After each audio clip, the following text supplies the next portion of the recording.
ఎందుకంటే పాపం రాజుగారు అలా ఉంటే ఈయనకి ఏం జీతం ఇచ్చాడో నేను ఇలా రండి. అవును, రాజుగారి దగ్గర డబ్బులు లేవు, మీకు ఏం జీతం ఇచ్చారు? జీతం ఇవ్వలే. ఇవ్వలేదు. మరి ఎందుకు పని చేస్తున్నారు మీరు ఆయన దగ్గర? రాజుగారు అంటే ప్రేమ. బా, మొత్తానికి పెళ్ళి అయితే జరిగిపోయింది. గ్రేట్. మరి మీకు నాకెప్పుడో జరిగింది. సినిమాలో ఈ సెకండ్ పార్ట్లో ఏమైనా జరుగుద్దేమో చూడాలి. సెకండ్ పార్ట్ ఓకే, వంశీ గారిని అడుగుదాం సెకండ్ పార్ట్ గురించి. సంతోష్, మమ్మల్ని మనందరినీ బ్లెస్ చేయడానికి వచ్చిన రాజుగారు, మా రాజుగారు పక్కన కూర్చున్న మన రాజుగారికి, అలాగే బాబీ అన్నకి స్పెషల్ థ్యాంక్స్. సినిమాలో మాత్రమే కాదు, బయట కూడా మా హీరో నిజంగానే రాజు.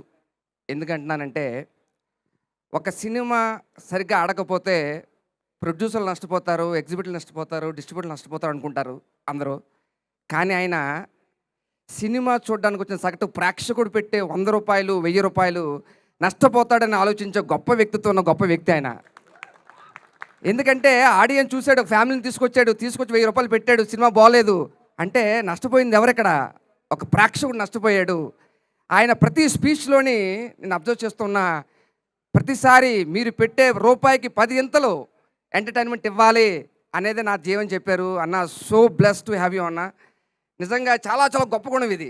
మీరు ఆలోచించే ప్రతిది కూడా చాలా చాలా గొప్ప విషయం. మనందరికీ హార్డ్ వర్కింగ్ అన్న, చాలా డెడికేషన్ అన్న మనకు డెఫినేషన్స్ ఉంటాయి. కానీ ఒక్కసారి ఆయన్ని కలిసి హాయ్ బాయ్ చెప్తే మనకు తెలియదు, కానీ ఆయనతో కనుక ట్రావెల్ చేస్తే దాని యొక్క నిర్వచనాలు అన్నీ మారిపోతాయి. దానికి ఉదాహరణ నేను. ఎందుకంటే సాధారణంగా షూట్ చేస్తున్నప్పుడు లుక్ బోర్డ్ అని ఉంటుంది, దాన్ని చూసి డైలాగ్ చెప్తాం.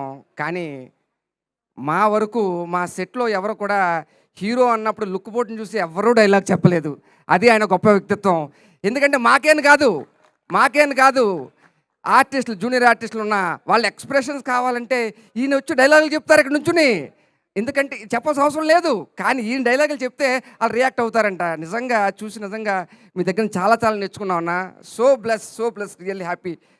ఇలాగా ఇందాక చెప్తున్నారు, ఇందాక 100 కోట్లని. ఆ 100 కోట్లు రావడానికి చాలా చాలా ఈజీ ప్రాసెస్ కాదు. ఆయన జర్నీ చూస్తే, ఆయన వ్యక్తిత్వం, ఆయన పడ్డ కష్టం, దానికే 5వ సినిమాకి 5 రోజుల్లో 100 కోట్లు కొట్టారన్న. కంగ్రాచ్యులేషన్స్ అన్న. అలాగే మా సినిమాలో